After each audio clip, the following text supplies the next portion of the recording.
మూలిగే నక్క మీద తాటికాయ పడ్డట్టుగా అసలే ఓటమి భయంతో ఉన్నటువంటి జగన్మోహన్ రెడ్డిని బీజేపీ జాతీయ నేత అరుణ్ సింగ్ మరింత భయపెడుతున్నాడు అంటూ ఒక వార్త సోషల్ మీడియా వేదికగా చక్కర్లు కొడుతున్నటువంటి నేపథ్యంలో ఈ అంశానికి సంబంధించి మనతో మాట్లాడేందుకు ప్రముఖ సీనియర్ జర్నలిస్ట్ దుర్గా వడ్లమణి గారు మనతో ఉన్నారు. మేడంతో మాట్లాడదాం. మేడం నమస్తే. మేడం నమస్తే. మూలిగే నక్క మీద తాటికాయ పడ్డట్టుగా అసలే ఓటమి భయంతో ఉన్నటువంటి జగన్మోహన్ రెడ్డిని భారతీయ జనతా పార్టీ జాతీయ నేత అరుణ్ సింగ్ మరింత భయపెడుతున్నాడు అంటూ ఒక వార్త సోషల్ మీడియా వేదికగా చక్కర్లు కొడుతూ ఉంది. ఏంటి మేడం, అరుణ్ సింగ్ గారు ఎందుకు జగన్మోహన్ రెడ్డి గారిని భయపెడుతున్నారు? అరుణ్ సింగ్ గారికి జగన్మోహన్ రెడ్డి గారు ఎందుకు భయపడుతున్నారు అంటే ఏం చెప్తారు? అంటే నిన్న ఏమైందంటే మన కూటమి నేతలు ఉన్నారు కదా, ఎవరు కనకమేడల రవీంద్రనాథ్ గారు తెలుగుదేశం తరఫున, ఎన్డీఏ నేతలు, జనసేన, తర్వాత బీజేపీ నాయకులు కలిసి అరుణ్ సింగ్ నేతృత్వంలో కేంద్రానికి ఫిర్యాదు చేశారు.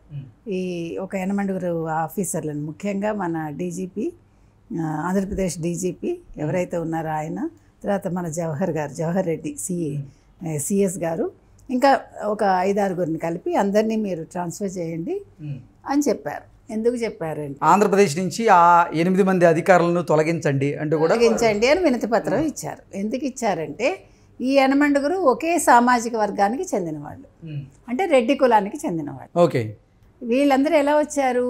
వీళ్ళలో జూనియర్స్ కూడా ఉన్నారు. జూనియర్స్గా ఉన్న వాళ్ళకి ఆల్రెడీ వాళ్ళకి ప్రమోషన్స్ ఇచ్చి జగన్మోహన్ రెడ్డి ప్రభుత్వం 2-3 ఏళ్ల క్రితం కొంతమందిని తీసుకొచ్చింది. మిగతా వాళ్ళని డెప్యుటేషన్ మీద కేంద్రం నుంచి తెచ్చుకున్నారు. వీళ్ళు ఐఆర్ఎస్లు ఉన్నారు, రకరకాలుగా ఉన్నారు. అంటే సీనియర్స్ని కాదని కొంతమందిని అక్కడ సెంట్రల్ నుంచి కొంతమందిని తెచ్చుకున్నాడు ఈయన. అంటే ఎవరు వాళ్ళందరూ? చాలా మటుకి ఆయన కాన్స్టిట్యున్సీకి చెందిన వాళ్ళు, కడప నియోజకవర్గానికి చెందిన వాళ్ళు, ఈయనకి కావాల్సిన వాళ్ళు. అలాంటి వాళ్ళని తెచ్చుకుని వీళ్ళందరినీ ఉన్నత స్థానాల్లో పెట్టుకున్నాడు.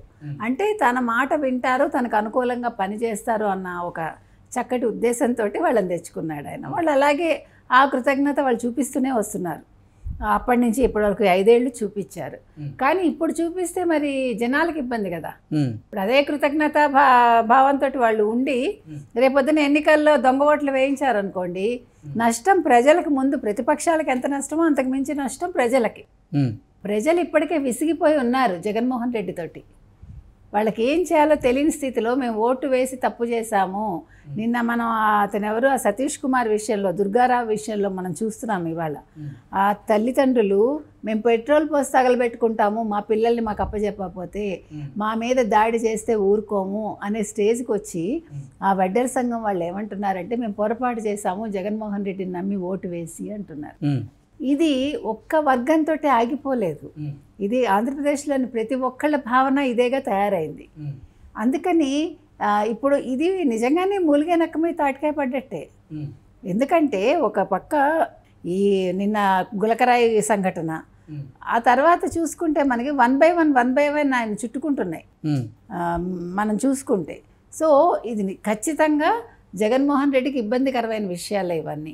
ఇప్పుడు ఈ వడ్డెర సంఘంతో ఇది ఆగిపోలేదు కదా, అన్ని సంఘాలు. అంటే ఎన్నికలు దగ్గర పడుతున్నటువంటి నేపథ్యంలో జగన్మోహన్ రెడ్డికి అలాగే వైఎస్ఆర్సీపీకి షాకుల మీద షాకులు తగులుతూ ఉన్నాయి అంటూ కూడా కొన్ని వార్తలు మనం చూస్తూ ఉన్నాం.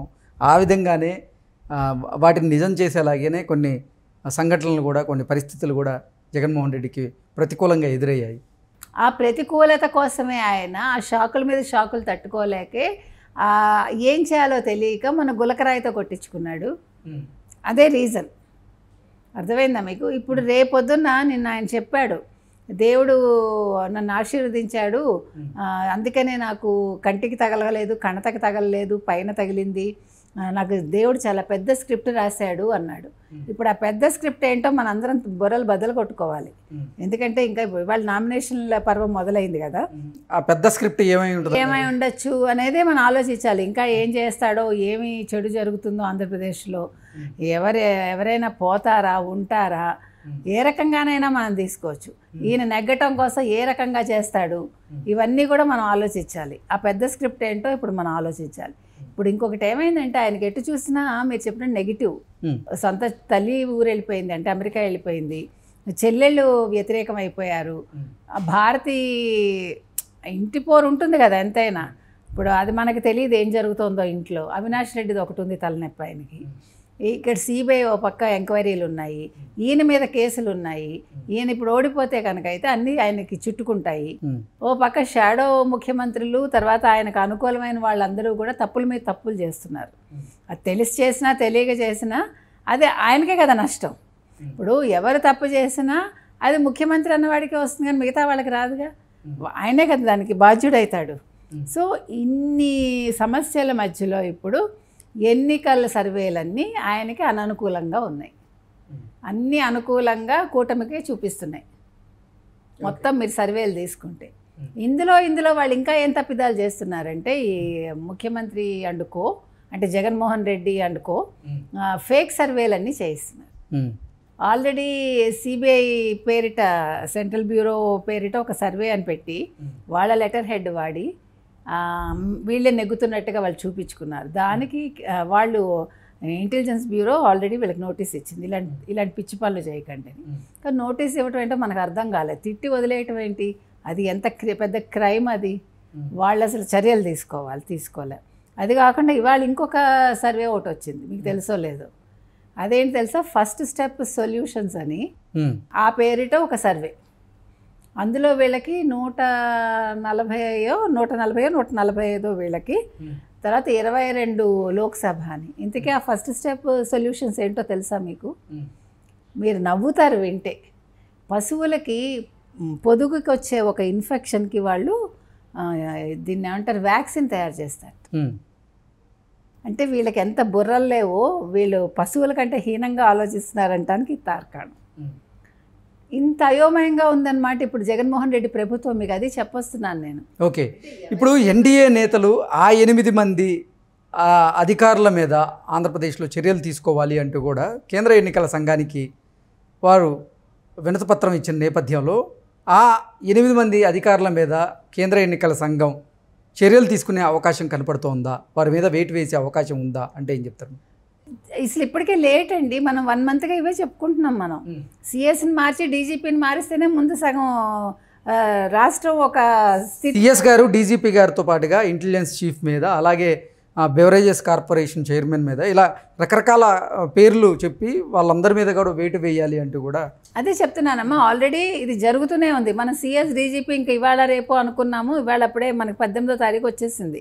ఇప్పటికే లేట్. అసలు ఎందుకు ఎన్నికల సంఘం ఇంత ఉదాసీనంగా ఉందో మనకు అర్థం కావట్లా.